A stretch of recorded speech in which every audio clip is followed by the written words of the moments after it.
toho, že závodníci nám ještě spí představte v šatovském kempu a poprosím vás tímto o malou spoluúčast na zdárném průběhu této divadelní hry. Vzhledem k tomu, že ze 7 herců se mi po zaslání textu jejich role 2 omluvili z osobních důvodů, jeden onemocněl a jeden musel jet dnes na neočekávanou a důležitou služební cestu, tak došlo v našem ansáblu k mírnému personálnímu zemětřesení. Byla napsána role na míru tady Tomáši Hajkody, kterého tímto vítám v našem hereckém kolektivu. Na jednu z rolí byl přeobsazen Pavel Štork, který jako pořadatel Veselice musel chtít hrát. Nicméně 3 role zůstaly neobsazeny. Nemusíte se bát toho neznalosti textu, já vás budu dabovat. Vždycky na mé znamení předstoupíte i s celkou osobnosti, kterou představujete, a na další mé znamení budete naprázdno otevírat pusu a já budu dělat dubbing. První role je postava otce... Reaguji na pletivo.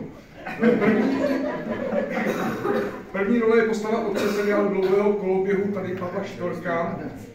Kdybych mohl poprosit někoho z vás, kdo si chce zahrát Pavla Štorka. Musíte všichni, tak třeba Václav, pojď. Zahraj se Pavla Štorku. To nedokáže nikdo. Děkuju. On není dobrý herec, takže děkuju, za to si jen do ruky a až budeš vyzván, tak to vršeme všichni viděli, kdo se. Druhá role je postava má. Já bych tady bazíroval aspoň na částečné podobnosti co do vzhledu, tak především co do závodních schopností. Možná bych si považoval za čest, kdyby tamhle Michal Veselský mohl mě zahrát. Jsme zhruba tak stejně staří, děkuji, Mišo, děkuji. Miloš má stejně účet. Miloš, tak dobrý. Jo, není tak dobrý. Nemá takový. Michal, pojď. Střední tretě. Michal už jde. Co dělá, co obouvá, asi čeká nějaký závod. Děkuji, Míšo.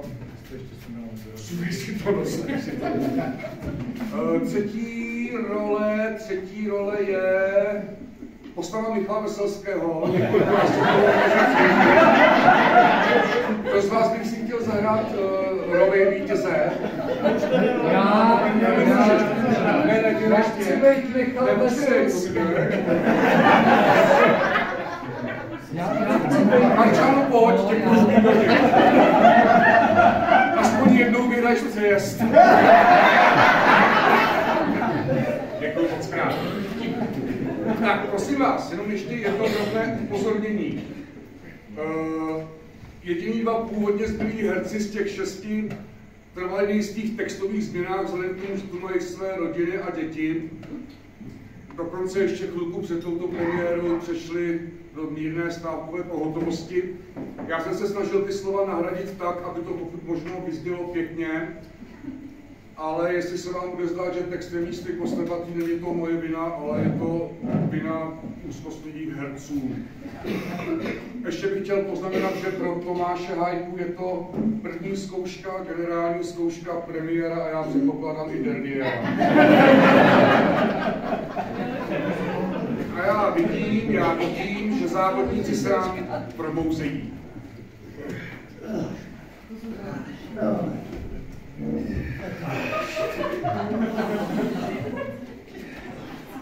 Jaké krásné ráno, slunko jak nebe jako malováno. Slunko svítí, všechna čest, jen se chystá na přejezd. Co to tady básní, hochu? Nepřebral si včera trochu? U Jíčepu stál si dlouze, prózou vyjadřuj se pouze. Ale kde pán znal Bohu? Pil si také rum a kolu. Akorát jsem se vám zasnil. Proto jsem teď trochu básnil. Co tak složit báseň delší? O přejezdu jen ve verších. Ale v jakém formátu?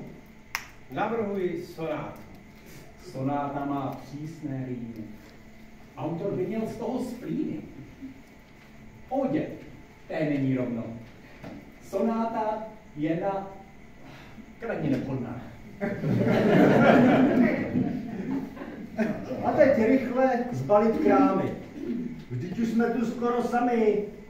Sejdeme se na Štrece. Jen si dojdu na WC.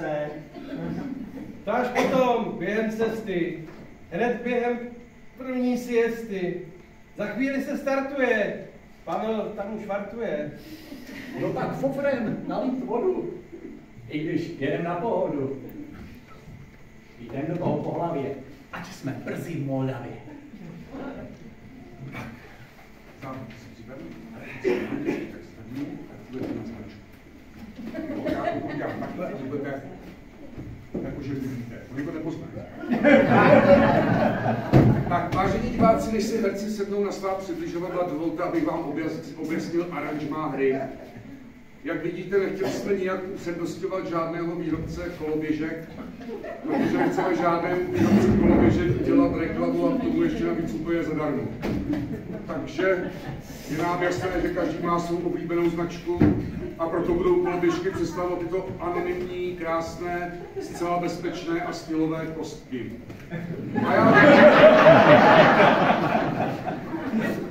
A já vidím, že herci, aspoň někteří,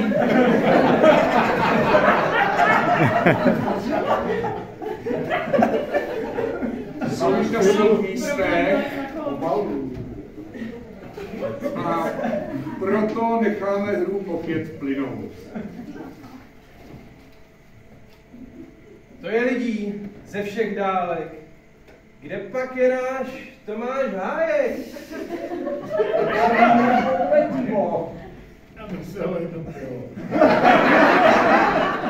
Pivo říká, sluch mě mate? Co pak ti nic není svaté? Jenom vodu. Jasná věc. Odlož už ten rohozec. No tak, milí závodníci, chci vám jenom krátce říci, asi bude Vetrofest. Hlásí místy 36. Jeďte směle rychle k cíli, ať vám neubývají síly. Nejezděte na Kinčvart. A teď 3, 2, 1, start!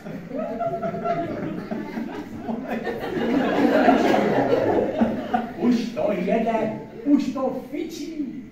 Moje nitro blám křičí. Už to jede, už to fičí, první kopec, to je fakt velký kopec. No tak budem chvilku tlačit. Netřeba se proto mračit. Koukejte na to pletivo.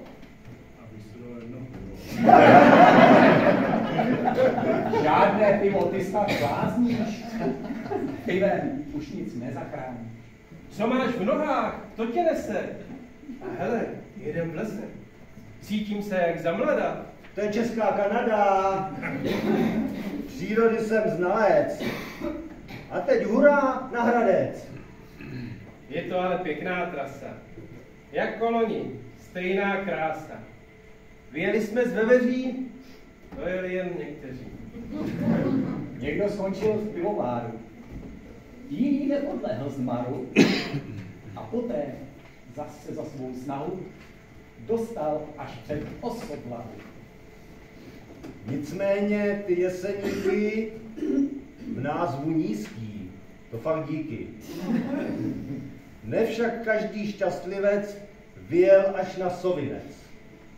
A pak Bruntál, město hajný. Tam ti nikdo neporadí. Nadarmo se neříká, že rozplakali menšíka.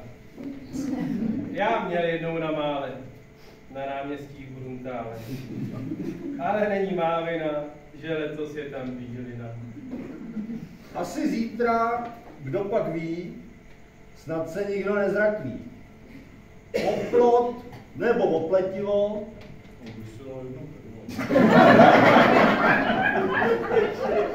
Teď není čas na požití. Hradec už je dávno za námi. Nezdržuj se v hospodě dřív než na kontrolním bodě. Nejdřív Tábor, to je ale městečko nezaostalé.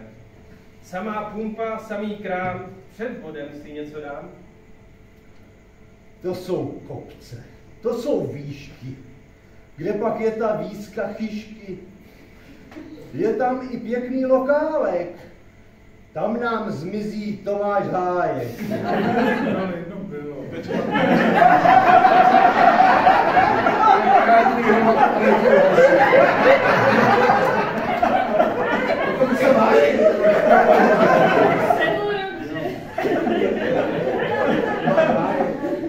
A už jsme tu, hlídej doma. Chlebáte nám neokorá. Šparky, sádlo, banány, nebudeme na hraní. Noc se blíží, bude zima. To se vždycky mění klima. Oblečte se radši více, ať vám nenastydnou plíce. Chlapci, špatná zpráva. Vím, že se to někdy stává. V Šatově je moje bunda. Ježíš, já jsem stará. Zapomněte. Má být krásně, neboli nic. Třeba bude v noci víc. A teď rychle na své stroje. Zapni svítící přístroje, blikačky i čelovky. 1 do 3 stovky. Ať vidíme to pletivo. Já bych si dal jedno pivo. Prosím vás, na tomhle místě je konec prvního dějství, kdybyste to nepoznali. Divadle z pravidla následuje zběsilé korzování po foaje a napisování, nicméně hra není tak dlouhá, aby jsme museli dělat nějaké přestávky, že herci se potřebují občerstvit, kromě Tomáše. Se potřebují, takže můžeme klidně pokračovat dál. Safra, to je noc jak víno. Cesta je jak pijaní nož. Hrbolatá samá jama. Z kopce jedu jako lama. To mi nejvíc připomíná první přejezd, kde jsem byl. Ten měl také místa stinná, kde jsem se moc netlemil. Kde to bylo? Kudy vedl? Já tam tenkrát nemohl být. Trénink se mi nevyvedl, nechtěl jsem se znemožnit. V Romově se startovalo. Lidí ještě málo bylo. Bylo málo. Lidí ještě bylo málo.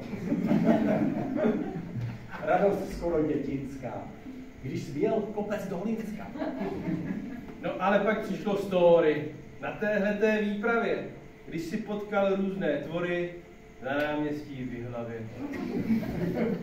Robohradka byl náš cíl, deštěm jsem tam pelášil, dali jsme po křížku. Hele, už jsme u Míšku. Podbrzy se nachází, nejedná se o frázi. Bude kopec jako blázen, serpentínama provázen. Potom sejdem z toho kopce do Řevnic, bacha na chodce. Co to tude za kuřáka? Nejedná se o bubáka?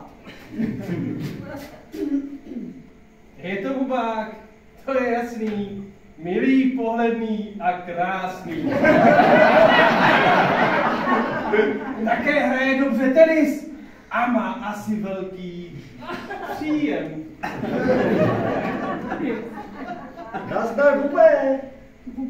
Jak to frčí? Proč tak neustále mlčí? Opřený je opletivo. Já bych si dal jedno pivo.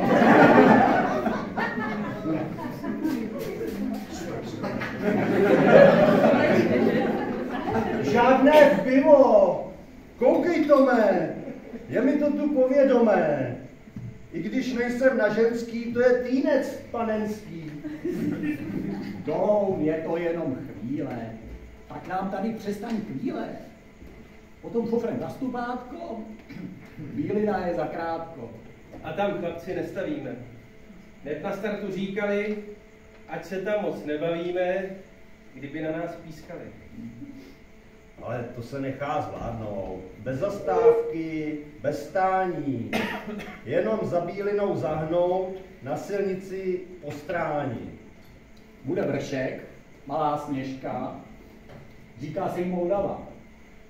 Nejezdí tam koně z Přeška. každý na něj nadává. Co to je za výzku hroby? Unaven jsem jako doby. Já bych do toho možná vstoupil, protože ne každý zná postavu Skřítka Dobyho z nové série o Harry Potterovi. Ten Skřítek neustále musel Harrymu sloužit a plnit různé jeho zadání a úkoly, takže byl, předpokládám, asi poněkud unaven. Nehledě k tomu, že na vesnici hroby se mi prostě nepodařilo najít žádný jiný vín. Možná, že bychom to vzali od začátku, aby to vyznělo. Co je to za výzku hroby? Unaven jsem jako doby. To jsou časy, to jsou doby. Zas mi asi chybíš kroby. Já si umím zvolit hobby. Je tu kopec dlouhodobý. Na mě už jdou znovu doby. Radši začnu jezdit boby. Bobby říkáš? Já chci ski? Hele, Michal Veselský. Ahoj, Míšo! Jedeš zpátky? Máš snad v navigaci zmatky? Zvolil si asi špatný směr? Kde pak? Jedu pro Podběl. Nejím mrtvé živočichy, z přesvědčení a ne z pýchy. Bylinky ti dodají síly, proto už jsem dávno v cíli. Správná strava dodá sil, proto jsem dnes zvítězil. No, tomu se to lehce říká. Žádný tuk se ho netýká. Sedl bych jim na oře, jen abych byl nahoře. Co pak to tu začíná? Náhorní plošina. Tak to budem brzy v cíli, i když jsme se orosili. Je to tady. Už ho vidím. Tam zaseté zrno sklidí. Za velikou snahu teď běžku opřu o tu zeď. Nebo aspoň o pletivo. Pak si dáme všichni pivo.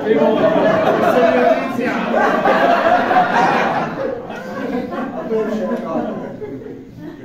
Takže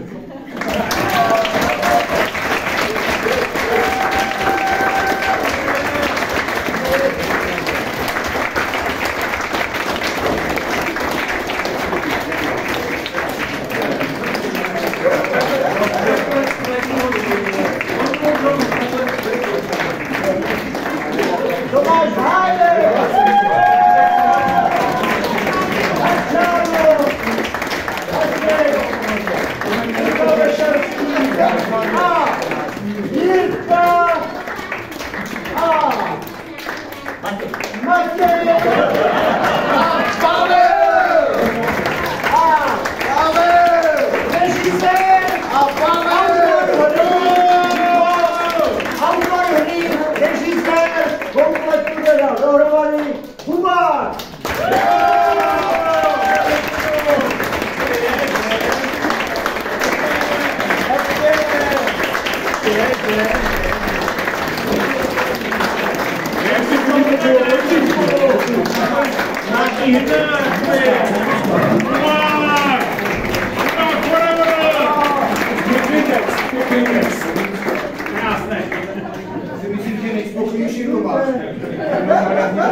Příští rok se mnou můžeš zase počítat.